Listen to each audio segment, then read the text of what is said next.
जय हिंद दर्शकों, मैं हूं फुरकान खान और आप देख रहे हैं बरेली टुडे। दर्शकों, जैसे कि आप जानते हैं कि कर्नाटक में बीजेपी की बुरी तरह हार हुई है, तो मैं तो ये कहूँगा कि बीजेपी की नहीं बल्कि मोदी जी की हार हुई है, क्योंकि हर जीत को मोदी जी का श्रेय दिया जाता है, तो हर हार को मोदी जी का श्रेय क्यों नहीं दिया जाएगा। हर जगह मोदी जी को ही चेहरा बनाया जाता है, तो फिर हार में मोदी जी को चेहरा क्यों नहीं बनाया जाएगा।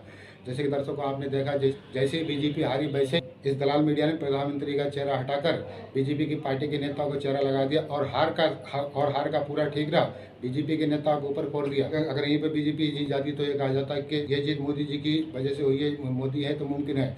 लेकिन दर्शकों आप जानते हैं, जैसे नफरत के बाजार में मोहब्बत जीत गई। अब फंसेंगे न बीजेपी के जाल में, लुट चुके हम बहुत 7 ही साल में। अब तो जनता का भी साथ मिलने लगा, अब बनाएंगे सरकार हर हाल में। तुम धर्म की सियासत ही करते रहो, मैं तिरंगे में खुशियाँ लुटाता रहूं। भाइयों तुम जो अपना हमें वोट दो, तो मैं भारत से नफरत मिटाता रहूं। नोटबंदी तो झूठा ही सपना रहा, बस गरीबों का सब माल अपना रहा। देश भर में वो लंबी कतारें रही, हर तरफ मौत का ही तमाशा रहा।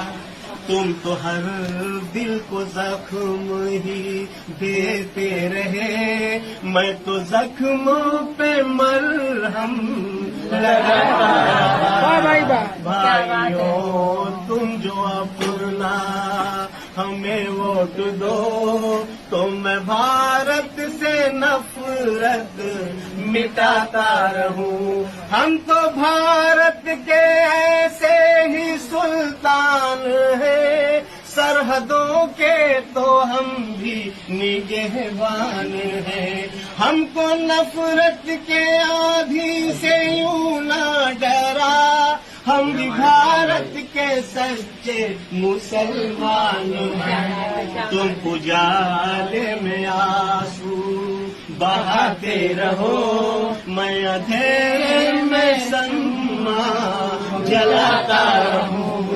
भाइयों तुम जो ये नफरत का बाजार बीजेपी पिछले 1 साल से सजा रही थी। दर्शकों, जैसे कि आपने देखा था कि कर्नाटक में सबसे पहले हिजाब का बवाल हुआ, फिर हलाल भर से झटके का बवाल हुआ, उसके बाद टीपू सुल्तान और उसके बाद मुसलमानों को आर्थिक बहिष्कार करने का प्रयोग किया गया।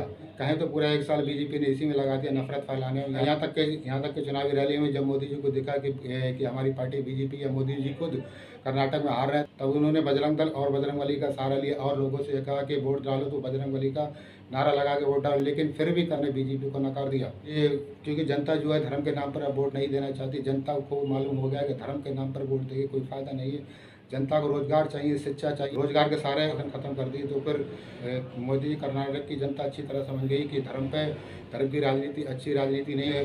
धर्म जरूरी है, लेकिन धर्म का पालन करने के लिए इंसान को पैसे की जरूरत पड़ती है। पैसा कहाँ से आएगा जब उसके पास रोजगार ही नहीं है, अच्छा रोजगार नहीं, पढ़ाई लिखाई, बच्चों की अच्छी पढ़ाई लिखाई नहीं कर सकता, बच्चे किसी काबिल नहीं बन सकते क्योंकि उनके पास में पैसा नहीं है। धर्म किसी का भी धर्म पालन करने के लिए इंसान को पैसे की जरूरत पड़ती है। चाहे मक्का जाओ, मदीना जाओ, काशी जाओ, मथुरा जाओ, तो उसके लिए इंसान को पैसे की जरूरत होती है। इसीलिए दर्शकों कर्नाटक की जनता ने मोदी जी को और बीजेपी को नकार दिया। और सबसे बड़ी मोदी मीडिया की चाल देखो, जहाँ पे बीजेपी हारी तो सारे चैनलों से इस गोदी मीडिया ने मोदी का चेहरा हटा, मोदी जी के नेताओं का चेहरा लगा दिया, ताकि इस हार का श्रेय मोदी जी को न जाकर बीजेपी के नेता हो जाए।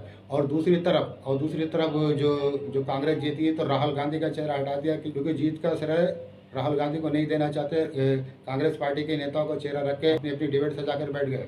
दर्शकों में फिर यही कहता हूँ कि भले ही सच्चाई जूती पहनती रहे और झूठ पूरे देश का चक्कर लगाया, लेकिन अंत में जो है जीत सच्चाई की होती है।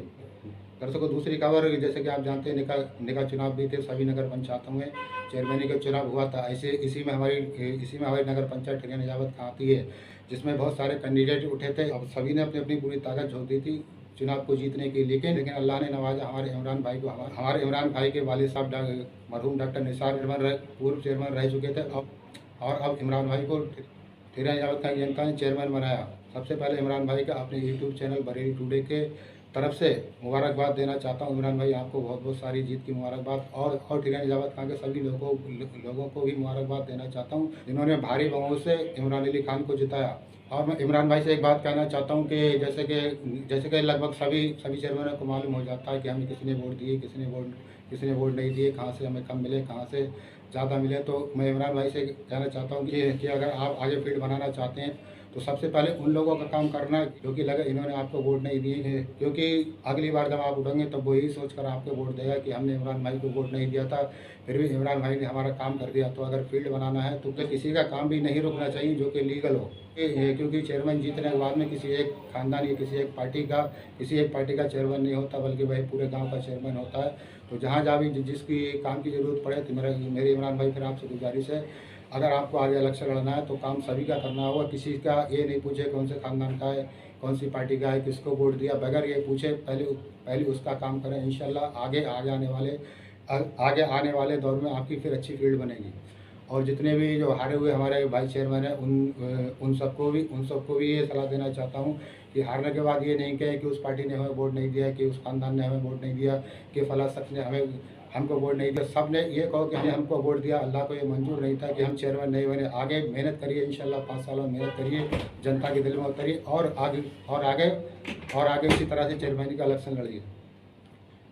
दर्शकों, खबर कैसी लगी? खबर अच्छी लगी तो खबर को लाइक करें, शेयर करें, कमेंट में अपनी राय रखें और अगर चैनल पर नए हैं तो चैनल को सब्सक्राइब करें। जय हिंद, जय भारत।